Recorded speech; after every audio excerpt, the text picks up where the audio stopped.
नमस्कार विद्यार्थी मित्रों, आज हम किताबें इस नई कविता पर आधारित, ये कविता आपको समझ में ही आई होगी, इस पर आधारित हम जो स्वाध्याय है उस पर आज चर्चा करने वाले हैं।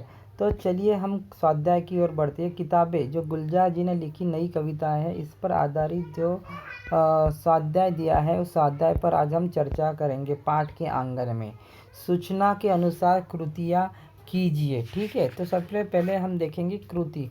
तो जैसे पाठ के आधार पर वाक्य पूर्ण करना है, पाठ यानी कविता के आधार पर। किताबों को अब बनी आदत, किताबों की कौन सी आदत बनी है, तो चलिए हम कविता में देखते हैं। किताबों को कौन सी आदत बनी है, अभी आप देखेंगे, आपको ढूंढना है कविता में। तो किताबों को अभी आदत बनी है नींद में चलने की। कौन सी आदत बनी है? नींद में चलने की आदत बनी है। आपने जब अभी देखा है तो किताबें अभी नींद में चलने लगी हैं, तो ये उसका अर्थ उत्तर हो जाएगा कि किताबों को नींद में चलने की आदत बनी। आपको साथ साथ उत्तर भी लिखना है, आपको साथ साथ उत्तर भी लिखना है। किताबें जो रिश्ते सुनाती थी, पहले किताबें रिश्ते सुनाती थी, है ना, अब वो नज़र आती है क्या? अब वो नज़र नहीं आती। किताबें जो रिश्ते सुनाती थी वो कदरें अब नज़र नहीं आती। ये दूसरे का उत्तर है।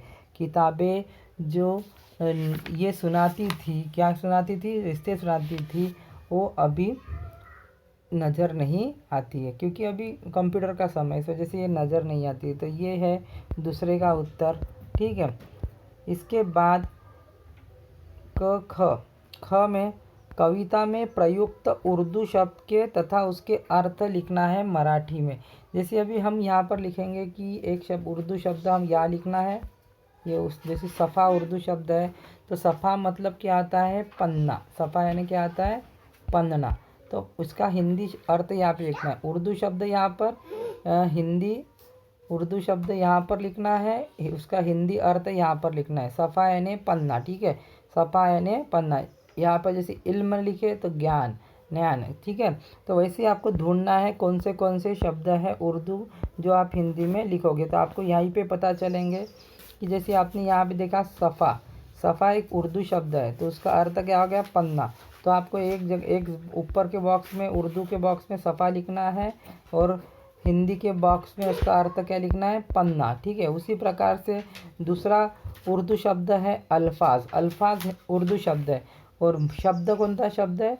हिंदी शब्द है। तो आपको उर्दू इसमें अल्फाज लिखना है और जो हिंदी के इसमें शब्द लिखना है। उसके बाद आपको यहाँ पर जबी, जबी यानी होता है माता, सर का जो ये माता है, तो जबी एक उर्दू शब्द है और माता एक हिंदी शब्द है, तो ये भी आप लिख सकते हो। इल्म है, इल्म यानी उर्दू शब्द है, तो ज्ञान, तो तीन ही लिखना है। तो यहाँ पर चार है, और चाहे तो आप लिख सकते हो, क्योंकि इस नई कविता में काफ़ी उर्दू शब्दों का बखान किया है, बताए गए हैं। तो आप इल्म यानी ज्ञान लिख सकते हो, जबी यानी माता लिख सकते हो, सफ़ा यानी पन्ना, अल्फाज यानी शब्द। तो ये सब आप वहाँ पर हसरत, हसरत भी एक उर्दू शब्द है, तो उसकी इच्छा होती है, कामना होती है।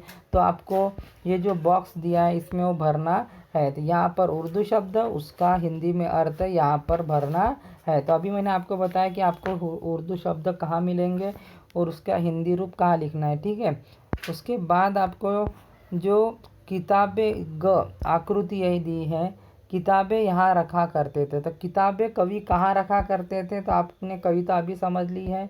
तो कवि ने किताबें सीने पर, पहला गोदी पे रखते थे, ठीक है, घुटनों पर रखते थे, है कि नहीं, और जमी मतलब माथे पर भी रखते, जमी को हम माता कहते हैं हिंदी में। तो सीने पे रखते थे, गोदी पे रखते थे, घुटनों पे रखते थे और माथा पे रखते थे। ये चार शब्द है जो आपको यहाँ पर लिखना है। मतलब माथे पे रखते थे, गोदी में रखते थे, ठीक है, और कहाँ पे रखते थे बोला मैंने आपको? सीने में रखते थे और घुटने पे रखते थे। यहाँ चारों लिखना है। प्रथम 5 पंक्तियों के भावार्थ लिखो। जो प्रथम 5 पंक्ति है वो आपको समझ में आ गई होगी, तो उस पर आधारित आपके शब्दों में भावार्थ लिखना है। ठीक है, उस पर आधारित शब्द युग्म है। शब्द युग्म भाषा बिंदु के आधार पर होता है। जैसे घर घर, अभी यहाँ पर शब्द युग्म यानी उससे संबंधित शब्द, तो घर घर, उधड़े उधड़े, तो घर घर, तो इस पर आधारित आपको वाक्य लिखना है। ठीक है, तो जैसे वर्तमान काल में कोरोना वायरस घर घर में फैल चुका है, इस प्रकार आप वाक्य बना सकते हो। जैसे अभी आपने घर घर लिखा है, यहाँ पे ये घर घर हो गया। अभी वाक्य बनाना है आपको, तो अपन लिख सकते हैं वर्तमान समय में कोरोना वायरस घर घर में फैल चुका है। वाक्य पूर्ण, इसको अंडरलाइन कर देना। इसी प्रकार के बाकी उधड़े उधड़े, भला भला बुरा, प्रचार प्रसार, भूखा, तो इस प्रकार से भोला भाला, इस प्रकार से आपको शब्द युग्म भी पूर्ण करना है। तो ये हो गया आपका स्वाध्याय। ये स्वाध्याय आपको अपने बुक में लिखकर रखना है। ठीक है, धन्यवाद।